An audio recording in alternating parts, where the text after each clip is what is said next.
Welcome to simple life daily learning.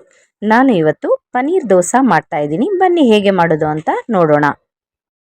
ಮೊದಲಿಗೆ 4-5 ಹಸಿಮೆಣಸಿನಕಾಯಿ, cut ಮಾಡಿರೋ ಈರುಳ್ಳಿ, ತುರಿದಿರೋ ಕ್ಯಾರೆಟ್, ಒಂದು ಕಟ್ ಮಾಡಿರೋ ಟೊಮೆಟೊ, ಕೊತ್ತಂಬರಿ ಸೊಪ್ಪು ಸ್ವಲ್ಪ, ಕರಿಬೇವು ಸೊಪ್ಪು, ತುರಿದಿರೋ ಪನ್ನೀರು. ಗ್ಯಾಸ್ ಫ್ಲೇಮ್ ಆನ್ ಮಾಡಿ ಪ್ಯಾನ್ ಇಟ್ಕೊಂಡು ನಾನಿಲ್ಲಿ ಎಣ್ಣೆ ಹಾಕ್ತಾ ಇದ್ದೀನಿ. ಹಸಿಮೆಣಸಿನಕಾಯಿ ಹಾಕಿ ಚೆನ್ನಾಗಿ ಫ್ರೈ ಆದಮೇಲೆ ಈರುಳ್ಳಿ ಹಾಕ್ತಾ ಇದ್ದೀನಿ. ಈರುಳ್ಳಿ ಹಾಕಿ ಅದನ್ನು ಕೂಡ ಬಾಡಿಸ್ಕೊಳ್ಬೇಕಾಗತ್ತೆ. ಕರಿಬೇವು ಸೊಪ್ಪು ಸ್ವಲ್ಪ ಫ್ರೈ ಆದಮೇಲೆ ಇಲ್ಲಿ ಟೊಮೆಟೊ ಹಾಕ್ತಾ ಇದ್ದೀನಿ. ಟೊಮೆಟೊ ಕೂಡ ಸಾಫ್ಟ್ ಆಗೋವರೆಗೂ ನಾವು ಫ್ರೈ ಮಾಡ್ಕೊಳ್ಬೇಕಾಗತ್ತೆ.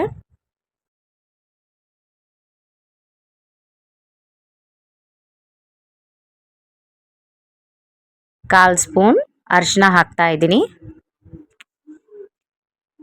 ತುರಿದಿರೋ ಕ್ಯಾರೆಟ್ ಹಾಕಿ ಚೆನ್ನಾಗಿ ಮಿಕ್ಸ್ ಮಾಡ್ಕೊಳ್ತಾ ಇದ್ದೀನಿ.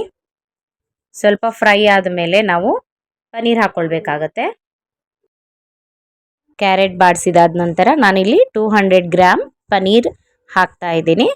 ಇದನ್ನು ಕೂಡ ಚೆನ್ನಾಗಿ ಫ್ರೈ ಮಾಡ್ಕೊಳ್ಬೇಕಾಗತ್ತೆ.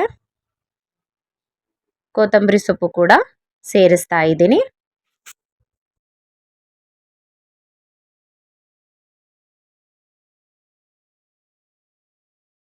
ನೋಡಿ, ಈ ರೀತಿ ಎಲ್ಲ ಹೊಂದೋ ಹಾಗೆ ಚೆನ್ನಾಗಿ ಕಲಸಿ ಫ್ರೈ ಮಾಡಬೇಕಾಗತ್ತೆ.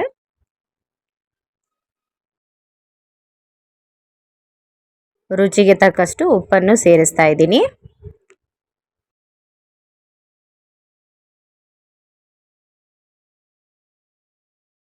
ನೋಡಿ, ಚೆನ್ನಾಗಿ ಮಿಕ್ಸ್ ಆಗಿ ಫ್ರೈ ಆಗಿದೆ. ಇವಾಗ ಇದು ಗ್ಯಾಸ್ ಫ್ಲೇಮ್ ಆಫ್ ಮಾಡೋಣ.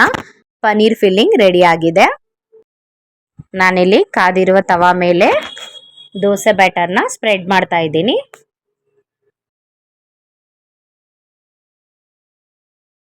ಈ ರೀತಿ ರೌಂಡ್ ಶೇಪಲ್ಲಿ ದೋಸೆ ಬ್ಯಾಟರ್ ಸ್ಪ್ರೆಡ್ ಆದಮೇಲೆ ಸುತ್ತಲೂ ಎಣ್ಣೆ ಬಿಟ್ಟು ನಾವು ಮೀಡಿಯಂ ಫ್ಲೇಮಲ್ಲಿ ಬೇಯಿಸ್ಕೊಳ್ಬೇಕಾಗತ್ತೆ. ನೋಡಿ, ಈ ರೀತಿ ಪನ್ನೀರ್ ಫಿಲ್ಲಿಂಗ್ನ ಮಧ್ಯದಲ್ಲಿ ಇಟ್ಟು ಈ ರೀತಿ ಫೋಲ್ಡ್ ಮಾಡಿದ್ರೆ ಪನ್ನೀರ್ ದೋಸೆ ರೆಡಿ.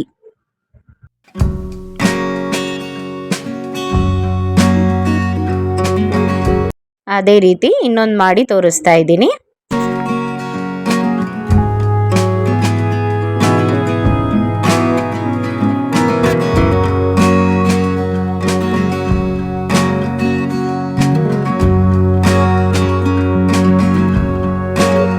ನೀವು ಈ ರೀತಿ ಹೆಲ್ತಿಯಾಗಿರುವ ಪನ್ನೀರ್ ದೋಸೆ ಮನೆಯಲ್ಲಿ ಟ್ರೈ ಮಾಡಿ ಹೇಗಿತ್ತು ಅಂತ ತಪ್ಪದೆ ಕಮೆಂಟ್ ಮಾಡಿ.